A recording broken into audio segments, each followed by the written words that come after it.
All right, guys. Injuries for today. Jeff Wilson will be limited. Trent Williams will not practice. Ambry Thomas is full. Garoppolo full. Elijah Mitchell limited. Go ahead.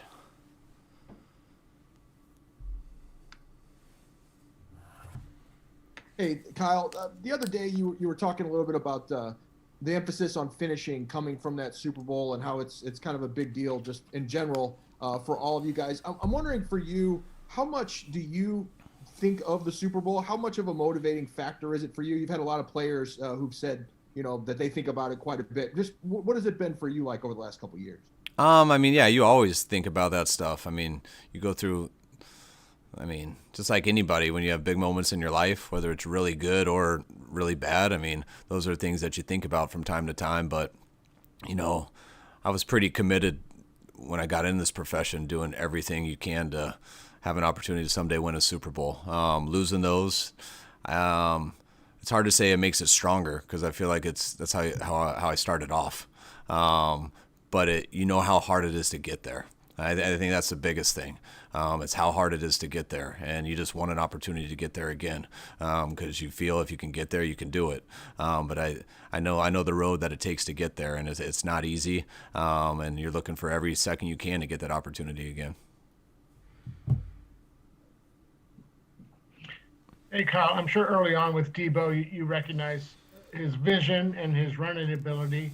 I think you said, I don't want to misinterpret you, but I do think you said, maybe the final piece for you to, saying he can actually do this kind of running back in the backfield was the way he finished off some screens and the violence and the way he attacked defenders. Is that right? And is that maybe for a running back in your offense or for you, just a must-have piece, that willingness to take on contact?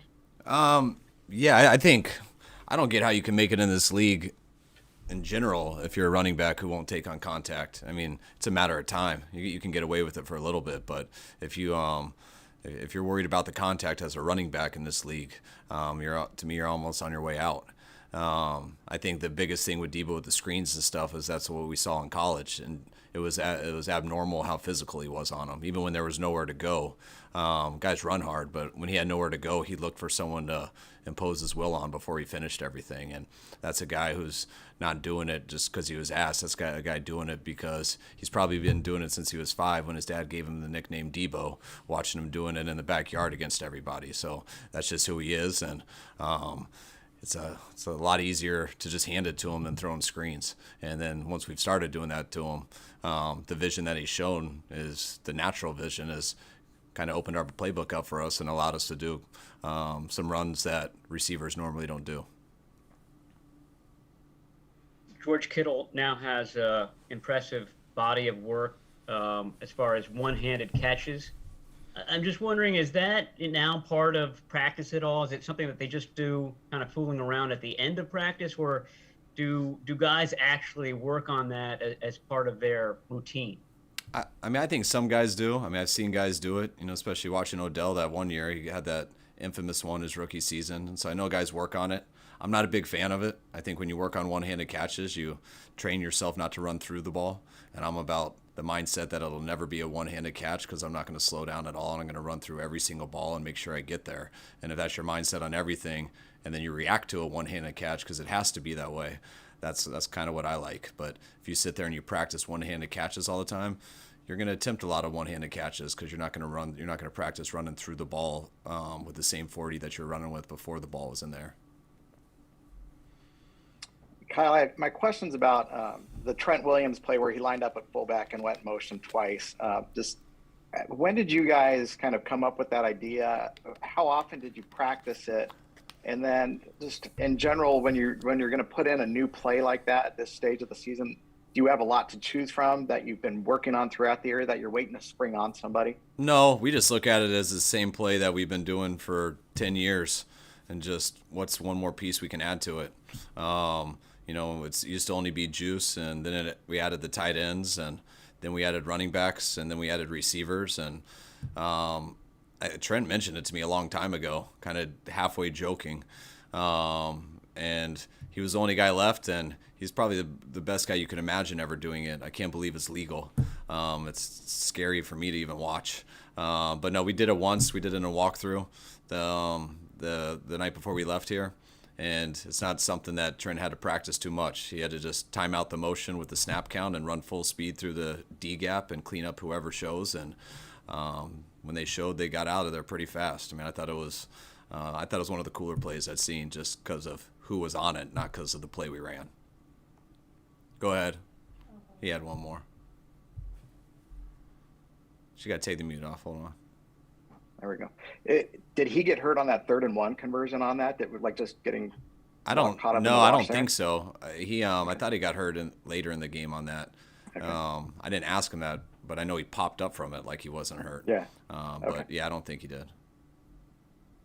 Kyle, I'm curious what stood out to you about Eric Armstead over these last 3 weeks in particular, and just maybe beyond that recent stretch, how valuable he's been to the defensive line that's had a lot of moving parts this season.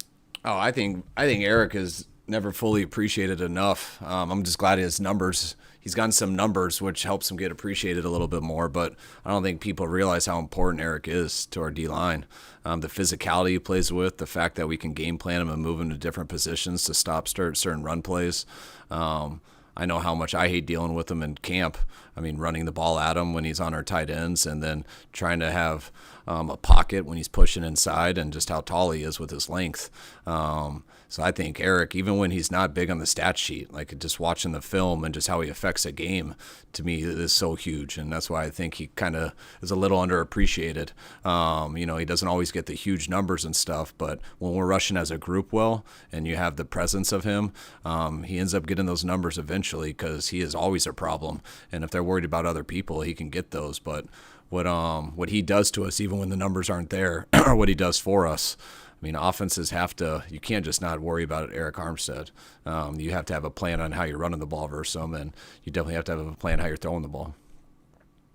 Coach, through part of your struggles early in the season, George missed a couple of those games, and I'm not sure if it's a coincidence or not, but can you quantify his energy? And obviously playing, we can see what he does, but him in the locker room and the enthusiasm he brings when he's on the field and on the sidelines for you guys? Yeah, I mean, we love George and everything off the field, but what he does the most is on the field. And because the energy that you guys see off, that doesn't help unless you have that same energy on the field. And what's cool is you can see it off the field and on the field. And that's what you miss. Not just the games that George missed hurt, but even when he came back, he wasn't totally himself for a while. He's had to battle through a lot of stuff this year, and I think he's kind of getting there. I think he started to get a little healthier, by the Seattle game and stuff like that. Had a couple setbacks, and now I think in the playoffs, he's, these last 2 weeks, I thought he's gotten healthier than how he finished versus the Rams. So when George is going and feeling good, he's one of the more explosive tight ends in this league. He's got the willingness to block as good as anyone, and when he gets the ball, he can make some plays. Kyle, over the last few days, a number of your players have shown a lot of social media support for Jimmy Garoppolo. What does that say about him as leader, and how have you seen him grow as a leader since he came here in 2017? It shows what our guys think of him. And it also shows our guys probably are on social media, because they probably feel a need to stick up for him. So social media probably hasn't been that great. So I'm glad they're sticking up for him, because what they say is the truth. Jimmy is one of the main reasons we're here. He's done an unbelievable job. People don't give him enough credit. We win as a team, and that's why he doesn't always have the same stats as some of these MVP candidates have and stuff. But Jimmy's a very good quarterback, and he doesn't worry about any of that stuff. He doesn't worry about social media. That's why he's a little similar to me. He probably doesn't have as much of an idea as that stuff. And he never really changes. And I think that's what people respect the most about him. He's gone through some ups and downs while he's been here, like most quarterbacks do. But he's the same guy. And that's why people first and foremost respect him as a human, as a person. And then the way that he goes and battles on the field. Everyone knows how tough he is. Everyone knows how hard he'll compete running with the ball. And our guys also know he can throw pretty well too. Kyle, yesterday Sean McVay was asked if you're in his head, and not going to ask you the clunky question, but do you sort of enjoy that he has to answer that question right now? Not really. I think I mean, I think it's kind of silly. I mean, I think a question like that is just giving Sean and myself way too much credit. We're coaches.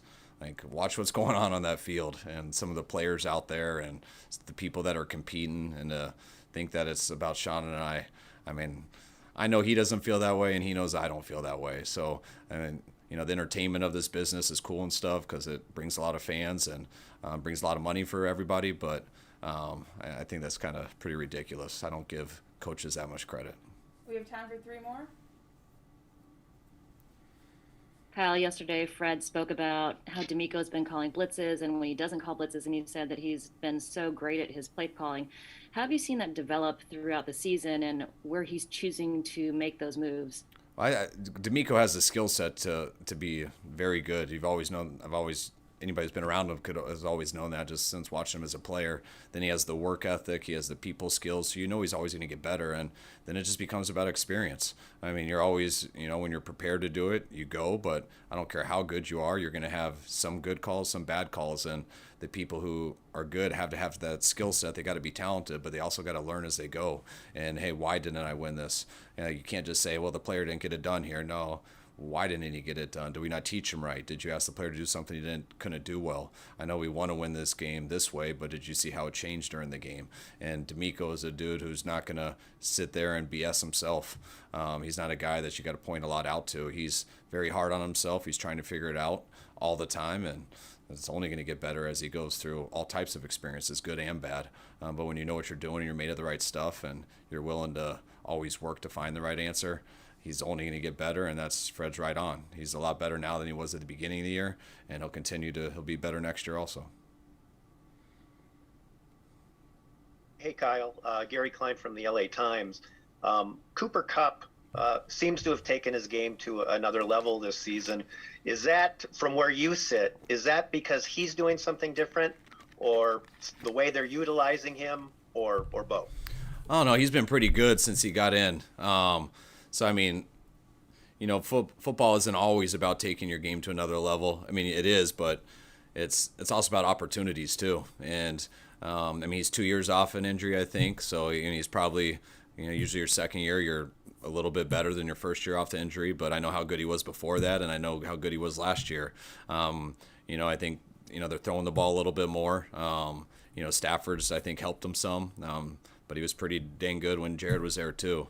And also the more experience he has, I mean, everyone knows how smart he is, how talented he is, and he's a guy that as long as his skills aren't diminishing, which they're not, he's only going to get better because to me it's not just his body, it's his mind and how he prepares and kind of his natural feel of the game. And usually the good ones, or great ones, are like that. Last one. Hey, Kyle, how impressive or hard is it to get the kind of and establish the kind of rush defensively you get while also being so formidable stopping the run?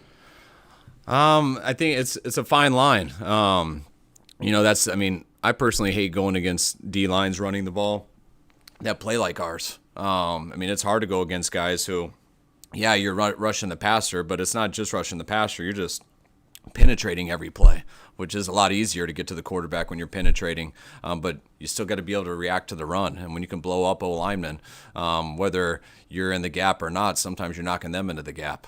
And it allows things kind of to define for our linebackers. So it puts a lot of stress on an O-line when you're like that. But you got to have good linebackers who can feel and play off them because those gaps aren't always just set in stone. And I think we have 3 good linebackers who can feel it very well. And I also think our D-line is pretty good. All right, thank you, Coach. All right, guys, thanks.